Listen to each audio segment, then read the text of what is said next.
ಇನ್ನು ಹೊಸ ಕೆಲಸ, ದೊಡ್ಡ ದೊಡ್ಡ ಯೋಜನೆಗಳಿಂದ ಒಂದು ಒಳ್ಳೆ ಅವಕಾಶಗಳು ನಿಮಗೆ ದೊರೆಯುವಂತಹ ಸನ್ನಿವೇಶಗಳು ಕಂಡು ಬರ್ತಾ ಇರತಕ್ಕಂಥದ್ದು. ಆದ್ರೆ ಪ್ರತಿಸ್ಪರ್ಧಿಗಳಿಂದ ಕಾಂಪಿಟೇಷನ್ ಸಿಕ್ಕಾಪಟ್ಟೆ ಇರುತ್ತೆ.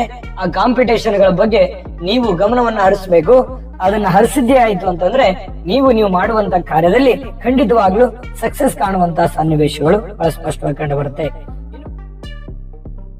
ವೀಕ್ಷಕರೇ, ವೃಷಭ ರಾಶಿಯ ಆಗಸ್ಟ್ ತಿಂಗಳ ಮಾಸ ಭವಿಷ್ಯ, ಆಗಸ್ಟ್ ತಿಂಗಳಲ್ಲಿ ಇರತಕ್ಕಂತಹ ಅನುಕೂಲಕರವಾಗಿರ್ತಕ್ಕಂಥ ಫಲಗಳ ಬಗ್ಗೆ ವಿಸ್ತೃತವಾಗಿರ್ತಕ್ಕಂಥ ವರದಿಯನ್ನ ತಿಳಿಸೋಣ. ಈ ತಿಂಗಳಲ್ಲಿ ನಿಮಗೆ ಈ ತಿಂಗಳ ವಿಶೇಷತೆಗಳು ಏನು ನೋಡಿ. ಶ್ರಾವಣ ಮಾಸ, ಹಬ್ಬಗಳ ಮಾಸ ಅಂತ ಹೇಳ್ಬೋದು. ಈ ತಿಂಗಳಲ್ಲಿ ಇರ್ತಕ್ಕಂಥ ಬದಲಾವಣೆಗಳು, ಗ್ರಹಗಳ ಬದಲಾವಣೆಗಳು ಏನು ಅನ್ನೋದ್ರ ಬಗ್ಗೆ ಒಂದಿಷ್ಟು ಮಾಹಿತಿಗಳನ್ನು ನೋಡ್ಕೊಳ್ಳೋಣ. 17ನೇ ತಾರೀಕು ಆಗಸ್ಟ್ ಸೂರ್ಯ ಕಟಕ ರಾಶಿಯಿಂದ ಸಿಂಹ ರಾಶಿಗೆ ಪ್ರವೇಶ ಮಾಡ್ತಾರೆ. ಇನ್ನು 21ನೇ ತಾರೀಕಿಗೆ ಶುಕ್ರ ಮಿಥುನ ರಾಶಿಯಿಂದ ಕಟಕ ರಾಶಿಗೆ ಪ್ರವೇಶ ಮಾಡ್ತಾರೆ. ಇನ್ನು 30ನೇ ತಾರೀಕಿಗೆ ಬುಧ ಮಿಥುನದಿಂದ ಕಟಕ ರಾಶಿಗೆ ಪ್ರವೇಶ ಮಾಡ್ತಾ ಇರ್ತಕ್ಕಂಥದ್ದು ಈ ತಿಂಗಳಲ್ಲಿರುವಂತಹ ಗ್ರಹಗಳ ಬದಲಾವಣೆ ಅಂತ ಹೇಳ್ಬೋದು. ಇನ್ನು 2ನೇ ತಾರೀಕಿಗೆ ಶ್ರಾವಣ ಶನಿವಾರ ಆರಂಭ ಆಗ್ತಕ್ಕಂಥ. ಇನ್ನು 5ನೇ ತಾರೀಕು ಮಂಗಳ ಗೌರಿ ವ್ರತ ಆರಂಭ ಆಗ್ತಕ್ಕಂಥದ್ದು ತಿಂಗಳ ಪೂರ್ತಿಯಾಗಿ. ಇನ್ನು 8ನೇ ತಾರೀಕು ವರಮಹಾಲಕ್ಷ್ಮಿ ಹಬ್ಬ ಇರತಕ್ಕಂಥದ್ದು ತುಂಬಾ ವಿಶೇಷಕರವಾಗಿರ್ತಕ್ಕಂಥ ವಿಚಾರ ತಾಯಂದರಿಗೆ.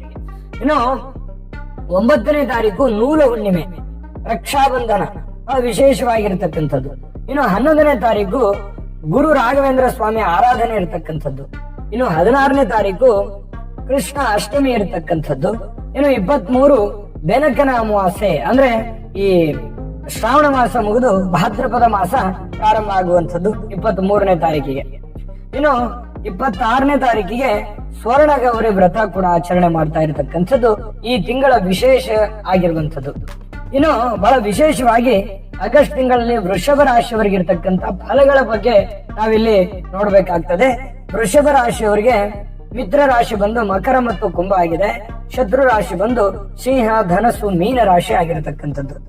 ಇನ್ನು ನಿಮ್ಮ ಕೆಲವು ಎಚ್ಚರಿಕೆಗಳನ್ನ ನಾವಿಲ್ಲಿ ನೋಡ್ಬೇಕಾಗತ್ತೆ. ಬಹಳ ಒಳ್ಳೆ ಒಳ್ಳೆ ಒಳ್ಳೆ ಒಳ್ಳೆ ಫಲಗಳು ನಿಮಗೆ ಈ ತಿಂಗಳಲ್ಲಿ ಇದಾವೆ.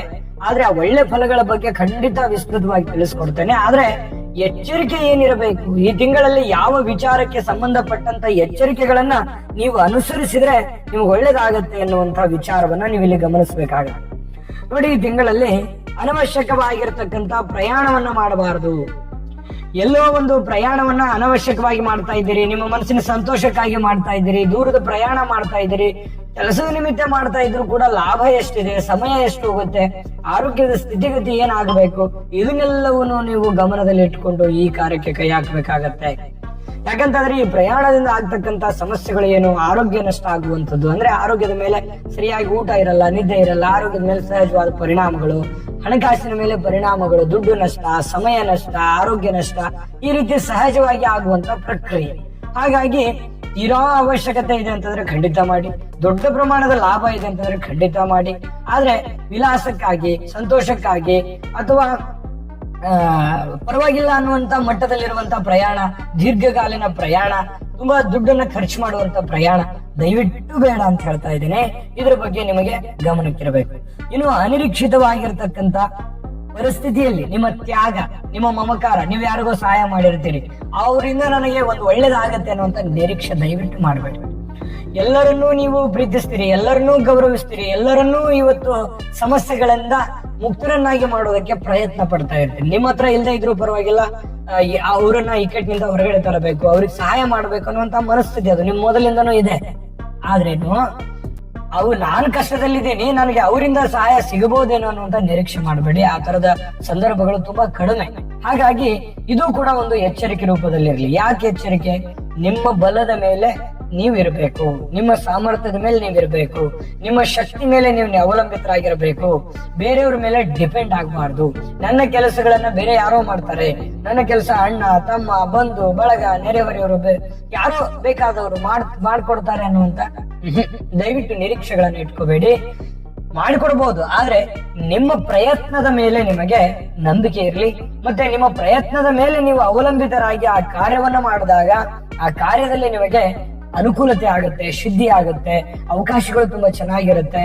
ನೀವು ಪಾಸಿಟಿವ್ ಆಗಿ ಥಿಂಕ್ ಮಾಡುವಂತ ವಿಚಾರವನ್ನ ಮಾಡಬೇಕು. ಅಯ್ಯೋ ನಾನು ಹೆಲ್ಪ್ ಮಾಡಿದೆ, ನನಗೆ ಅವ್ರ ಕಡೆಯಿಂದ ಹೆಲ್ಪ್ ಆಗ್ಲಿಲ್ಲಲ್ಲ ಅಂತ ಹೇಳಿ ಮಾನಸಿಕವಾಗಿ ವ್ಯಥೆಯನ್ನ ಪಡುವಂತಹ ವಿಚಾರವನ್ನ ಮಾಡ್ಲಿಕ್ಕೆ ಹೋಗಬಾರದು. ಇದು ಎಚ್ಚರಿಕೆಗಳು. ನೋಡಿ, ಈ ಒಂದು ತಿಂಗಳಲ್ಲಿ ಬಹಳ ವಿಶೇಷವಾಗಿ ನಿಮ್ಮ ಆದಾಯದ ಮೂಲ ದ್ವಿಗುಣ ಆಗುವಂತಹ ಸಾಧ್ಯತೆಗಳು ಕಂಡು ಬರ್ತಾ ಇರತಕ್ಕಂಥದ್ದು. ಅಂದ್ರೆ ನಿಮ್ಮ ಹಣಕಾಸಿನಲ್ಲಿ ಬಹಳಷ್ಟು ಬದಲಾವಣೆಗಳು ಮತ್ತೆ ನಿಮ್ಮ ಹಣಕಾಸಿನ ಮೂಲ ತುಂಬಾ ಚೆನ್ನಾಗಿ ಆಗುವಂತಹ ಸಾಧ್ಯತೆಗಳು ಕಂಡು ಬರ್ತಾ ಇರತಕ್ಕಂಥದ್ದು. ಇನ್ನು ನಿಮ್ಮ ಆಲೋಚನೆ, ನಿಮ್ಮ ಯೋಚನೆ ತುಂಬಾ ಚೆನ್ನಾಗಿರುತ್ತೆ, ಪ್ರಯತ್ನ ತುಂಬಾ ಚೆನ್ನಾಗಿರುತ್ತೆ. ಆ ಪ್ರಯತ್ನದ ಫಲ ಅದ್ಭುತವಾಗಿರತಕ್ಕಂಥದ್ದು. ಹಾಗಾಗಿ ಸಮಯಕ್ಕೆ ಹೆಚ್ಚಿನ ಮಹತ್ವ ಕೊಟ್ಟು ಮತ್ತೆ ಕೆಲಸದ ಕಡೆ ಹೆಚ್ಚಿನ ಗಮನವನ್ನು ಹರಿಸ್ತಕ್ಕಂತ ಪ್ರಯತ್ನವನ್ನ ನೀವು ಇಲ್ಲಿ ಮಾಡ್ಬೇಕಾಗತ್ತೆ. ಇನ್ನು ಹೊಸ ಕೆಲಸ, ದೊಡ್ಡ ದೊಡ್ಡ ಯೋಜನೆಗಳಿಂದ ಒಂದು ಒಳ್ಳೆ ಅವಕಾಶಗಳು ನಿಮಗೆ ದೊರೆಯುವಂತಹ ಸನ್ನಿವೇಶಗಳು ಕಂಡು ಬರ್ತಾ ಇರ್ತಕ್ಕಂಥದ್ದು. ಆದ್ರೆ ಪ್ರತಿಸ್ಪರ್ಧಿಗಳಿಂದ ಕಾಂಪಿಟೇಷನ್ ಸಿಕ್ಕಾಪಟ್ಟೆ ಇರುತ್ತೆ. ಆ ಕಾಂಪಿಟೇಷನ್ ಗಳ ಬಗ್ಗೆ ನೀವು ಗಮನವನ್ನ ಹರಿಸಬೇಕು. ಅದನ್ನ ಹರಿಸಿದ್ದೇ ಆಯ್ತು ಅಂತಂದ್ರೆ ನೀವು ಮಾಡುವಂತ ಕಾರ್ಯದಲ್ಲಿ ಖಂಡಿತವಾಗ್ಲೂ ಸಕ್ಸಸ್ ಕಾಣುವಂತಹ ಸನ್ನಿವೇಶಗಳು ಬಹಳ ಸ್ಪಷ್ಟವಾಗಿ ಕಂಡು ಬರುತ್ತೆ. ಇನ್ನು ನಿಮ್ಮ ಪ್ರತಿಭೆಗೆ, ಪ್ರಶಂಸೆಗಳಿಗೆ ಹಲವು ಲಾಭಗಳು ಸಿಗ್ತವೆ. ಪ್ರಶಂಸೆ ಆಗುತ್ತೆ. ನೀವೇನು ಕಷ್ಟಪಟ್ಟು ಮಾಡಿರ್ತೀರಲ್ಲ, ಅದಕ್ಕೆ ಒಂದು ಪ್ರತಿಫಲದ ರೂಪದಲ್ಲಿ ಏನೇ ಒಂದು ಯಾವುದೇ ಕ್ಷೇತ್ರದಲ್ಲಿ ಹೋದ್ರೂ ಕೂಡ ನಿಮ್ಗೊಂದು ಗೌರವ ಇರುತ್ತೆ, ಒಂದು ರೆಸ್ಪಾನ್ಸ್ ಸಿಗುತ್ತೆ ಜನಗಳಿಂದ. ನಿಮಗೆ ಕೀರ್ತಿ, ಆದರ, ಪ್ರಶಸ್ತಿ, ಸನ್ಮಾನಗಳಿಗೆ ಪಾತ್ರವಾಗುವಂಥದ್ದು ನಿಮ್ಮ ಮಟ್ಟಕ್ಕೆ. ಇನ್ನು ಈ ತಿಂಗಳ ಅಂತ್ಯದಲ್ಲಿ ಅಧಿಕ ಲಾಭಗಳನ್ನ ಇಲ್ಲಿ ನೀವು ನಿರೀಕ್ಷೆ ಮಾಡಬಹುದು. ಲಾಭಗಳಾಗುವಂತ ಸನ್ನಿವೇಶಗಳಿದೆ. ಇನ್ನು ಈ ಶತ್ರು ನಿಗ್ರಹ ಆಗುತ್ತೆ. ವೈರಿಗಳು, ಶತ್ರುಗಳು ಸ್ವಲ್ಪ ಸೈಲೆಂಟ್ ಆಗ್ತಾರೆ. ಅದು ನಿಮಗೆ ಇಲ್ಲಿ ತುಂಬಾ ಬೆನಿಫಿಟ್ ಆಗುತ್ತೆ. ಈ ತಿಂಗಳ ಕೊನೆಯಲ್ಲಿ ಅದು ನಿಮಗೆ ಲಾಭವನ್ನ ತಂದುಕೊಡುತ್ತೆ. ವ್ಯವಹಾರದಲ್ಲಿ ಯಶಸ್ಸು, ಈ ತಿಂಗಳಲ್ಲಿ ಮಾಡುವಂತ ಕೆಲಸಗಳಲ್ಲಿ ಬಹಳಷ್ಟು ದೊಡ್ಡ ಪ್ರಮಾಣದ ಲಾಭಗಳು ನಿರೀಕ್ಷೆ ಮಾಡಬಹುದು. ಕೆಲವು ನಿರ್ಧಾರಗಳನ್ನ ತೆಗೆದುಕೊಳ್ಳುವಾಗ ನಿಧಾನವಾಗಿ ತೆಗೆದುಕೊಳ್ಬೇಕು. ಆತುರದ ನಿರ್ಣಯ ಬೇಡ. ಅಯ್ಯೋ ಲಾಭ ಇದೆ ತುಂಬಾ ಅಂತ ತಿಳ್ಕೊಂಡು ನಿಂತಲ್ಲೇ ನಿರ್ಧಾರವನ್ನು ತೆಗೆದುಕೊಂಡು ಬಿಡಬಾರದು. ಅದರ ಬಗ್ಗೆ ಪೂರ್ವ ಪರ ಸಾಧಕ ಬಾಧಕ ಯೋಚನೆಯನ್ನ ಮಾಡಿ ಅದನ್ನ ನಿರ್ಧಾರ ತಗೊಂಡ್ರೆ ಬಹಳಷ್ಟು ಒಳ್ಳೆ ಫಲಗಳು ನಿಮ್ಗೆ ಸಿಗುತ್ತೆ. ಇನ್ನು ಆತ್ಮರಿಂದ ವಂಚನೆ ಆಗುವಂತ ಪ್ರಸಂಗಗಳು, ನಿಮ್ಗೆ ಬೇಕಾದವರು, ನಿಮ್ಗೆ ಹತ್ರ ಇದ್ದವರು, ನಿಮ್ ಬಗ್ಗೆ ಬಹಳ ತಿಳಿದವರು ಸ್ವಲ್ಪ ನಿಮಗೇನಾಗತ್ತೆ ನಂಬಿಸಿ ಮೋಸ ಮಾಡೋದು ಅಥವಾ ಅವರಿಗೆ ನಿಮ್ಮನ್ನು ಉಪಯೋಗಿಸ್ಕೊಳ್ಳೋದು, ಈ ತರ ಸಾಧ್ಯತೆಗಳು ಇರ್ತವೆ. ಈ ತರದ್ದೇನು ನಿಮ್ಗೇನು ಹೊಸ ಅನುಭವ ಅಲ್ಲ, ಬಹಳ ಹಳೆ ಅನುಭವ. ಇದ್ರ ಬಗ್ಗೆ ಸ್ವಲ್ಪ ಗಮನ ಇರ್ಲಿ ಅನ್ನುವಂಥದ್ದು. ಸ್ವಲ್ಪ ನಿಮ್ಮ ಜೀವನದಲ್ಲಿ ಹೊಸ ಉತ್ಸಾಹವನ್ನ ಕಂಡು ಬರುವಂತದ್ದು. ನೀವು ಚಟುವಟಿಕೆಯಿಂದ ಇರ್ತೀರಿ, ಕಾರ್ಯಪ್ರವೃತ್ತರಾಗಿರ್ತೀರಿ, ಬಹಳ ಆಕ್ಟಿವ್ ಆಗಿರ್ತೀರಿ. ಇನ್ನು ನಿಮ್ಮ ಚಟುವಟಿಕೆಯಲ್ಲಿ ಬಹಳಷ್ಟು ಬದಲಾವಣೆಗಳು ಕೂಡ ಕಂಡು ಬರುವಂತದ್ದು. ಕೆಲವೊಂದು ಬದಲಾವಣೆಗಳನ್ನು ತೆಗೆದುಕೊಂಡು ಬಂದು ಅದನ್ನ ದೊಡ್ಡ ಮಟ್ಟಕ್ಕೆ ಒಯ್ಯುವಂತಹ ಪ್ರಯತ್ನಗಳನ್ನ ಮಾಡುವಂತದ್ದು ಇದೆಯಲ್ಲ, ಅದು ತುಂಬಾ ಒಳ್ಳೆ ಫಲ ಅಂತ ಹೇಳ್ಬೋದು. ಇನ್ನು ಕೆಲವೊಂದು ಮಾನಸಿಕವಾಗಿ ಕುಗ್ಗಬಾರದು. ಎಂತಹ ಕಷ್ಟ ಬರಲಿ, ಎಂತಹ ನೋವು ಬರಲಿ, ಕಾನ್ಫಿಡೆನ್ಸ್ ಆಗಿ ಇರುವಂತ ಪ್ರಯತ್ನ ಮಾಡ್ಕೋಬೇಕು.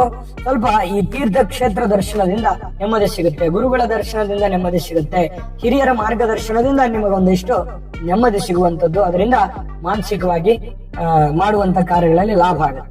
ಇನ್ನು ತಿಂಗಳ ಮಧ್ಯದಲ್ಲಿ ಗಣ್ಯ ವ್ಯಕ್ತಿಗಳ, ಮುಖ್ಯವಾಗಿರತಕ್ಕಂತ ವ್ಯಕ್ತಿಗಳ ಭೇಟಿ ಆಗುವಂತದ್ದು, ಅದರಿಂದ ಲಾಭ ಮತ್ತು ಯಶಸ್ಸನ್ನ ಸಹಜವಾಗಿ ತಂದುಕೊಡುವಂತ ಸಾಧ್ಯತೆಗಳು ಇದೆ. ಇನ್ನು ಹೊಸ ವಸ್ತುಗಳನ್ನ ಖರೀದಿ ಮಾಡುವಂತ ಸಾಧ್ಯತೆಗಳಿದೆ. ನಿಮ್ಗೆ ಸೈಟು, ಮನೆನೋ, ಹೊಲನೋ, ಆಭರಣಗಳು, ಸ್ಥಿರ ಆಸ್ತಿನೋ, ಚರ ಆಸ್ತಿನೋ, ಏನೋ ಒಂದು ಮುಖ್ಯವಾಗಿರತಕ್ಕಂತ ವಸ್ತುಗಳನ್ನ, ಆಸ್ತಿಯನ್ನ ಖರೀದಿ ಮಾಡುವಂತ ಸನ್ನಿವೇಶಗಳು ಕಂಡು ಬರುವಂತದ್ದು. ಮಾಡುವಾಗ ಎಚ್ಚರದಿಂದ ಇರಬೇಕು. ವ್ಯವಹಾರ ವಿಚಾರದಲ್ಲಿ ಸ್ವಲ್ಪ ಗಮನ ಹರಿಸಬೇಕು. ಕೊಳ್ಳುವಿಕೆಯಲ್ಲಿ ಗಮನ ಹರಿಸಿದ್ರೆ ಖಂಡಿತ ಒಳ್ಳೆ ಫಲಗಳು ನಿಮ್ಗೆ ಸಿಗುತ್ತೆ. ಇನ್ನು ಈ ತಿಂಗಳಲ್ಲಿ ಬಹಳಷ್ಟು ಸಮಸ್ಯೆಗಳನ್ನ ಸರಿ ಮಾಡಿಕೊಂಡು ಹೊಸ ಒಂದು ಹಂತಕ್ಕೆ ಹೋಗುವಂತ ಒಂದು ಸನ್ನಿವೇಶ ಇದೆ ಅನ್ನುವಂಥದ್ದು ತುಂಬಾ ಸ್ಪಷ್ಟವಾಗಿದೆ. ಈ ಎಲ್ಲ ಎಚ್ಚರಿಕೆಗಳನ್ನ ಗಮನದಲ್ಲಿಟ್ಕೊಂಡು ಫಾಲೋ ಮಾಡಿದ್ರೆ. ಆದ್ರೆ ಈ ಎಲ್ಲ ಕೆಲ ಎಚ್ಚರಿಕೆಗಳು ಅಥವಾ ಸಂಕಷ್ಟಗಳಿಗೆ ಪರಿಹಾರ ಬೇಡವಾ? ಖಂಡಿತ ಪರಿಹಾರ ಬೇಕೇ ಬೇಕು. ಆ ಪರಿಹಾರಗಳ ಬಗ್ಗೆ ತಿಳಿಸೋಕ್ಕಿಂತ ಮುಂಚೆ ವಿಡಿಯೋ ನಿಮಗೆ ಹೇಗೆ ಅನಿಸ್ತು, ನಿಮ್ಮ ಮೂಲ್ಯ ಅಭಿಪ್ರಾಯ ಕಮೆಂಟ್ ಮಾಡಿ. ವಿಡಿಯೋ ಇಷ್ಟ ಆಗಿದ್ರೆ ಲೈಕ್ ಮಾಡಿ, ಶೇರ್ ಮಾಡಿ, ನಮ್ಮ ಚಾನಲ್ ಸಬ್ಸ್ಕ್ರೈಬ್ ಮಾಡ್ಕೊಳ್ಳೋದನ್ನ ಮರಿಬೇಡಿ.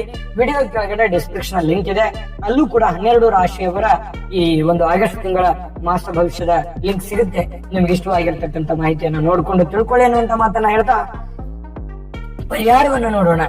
ನೋಡಿ, ಈ ತಿಂಗಳಲ್ಲಿ ಪರಿಹಾರ, ವೃಷಭ ರಾಶಿಯವರು ಪರಿಹಾರ ಅಂತಂದ್ರೆ ಶ್ರೀ ಮಹಾಲಕ್ಷ್ಮಿಯನ್ನ ಪ್ರಾರ್ಥನೆ ಮಾಡ್ತಕ್ಕಂಥದ್ರಿಂದ ಅದ್ಭುತವಾದ ಫಲಗಳು ಸಿಗುತ್ತೆ. ಶ್ರೀ ಮಹಾಲಕ್ಷ್ಮಿ ಪೂಜೆ ಮಾಡಿ, ಆರಾಧನೆ ಮಾಡಿ, ಜೊತೆಗೆ ಶ್ರೀ ಸುಬ್ರಹ್ಮಣ್ಯ ಸ್ವಾಮಿ ದರ್ಶನವನ್ನ ಮಾಡುವಂಥದ್ದು, ಆರಾಧನೆ ಮಾಡುವಂಥದ್ದು ಖಂಡಿತವಾಗ್ಲೂ ಇದರಿಂದ ನಿಮ್ಮ ಸಂಕಷ್ಟಗಳು ನಿವಾರಣೆ ಆಗುತ್ತೆ. ಶ್ರದ್ಧಾ ಮನಸ್ಪೂರ್ವಕವಾಗಿ ಈ ಕಾರ್ಯವನ್ನು ಮಾಡ್ಕೊಳ್ಳಿ. ದೈವ ಕೃಪೆಗೆ ಪಾತ್ರವಾಗಿ ಒಳ್ಳೆ ಫಲಗಳು ಸಿಗಲಿ ಅಂತ ಪ್ರಾರ್ಥನೆ ಮಾಡ್ಕೊಳ್ತಾ ಸರ್ವೇ ಜನಃ ಸುಖಿನೋ ಭವಂತು.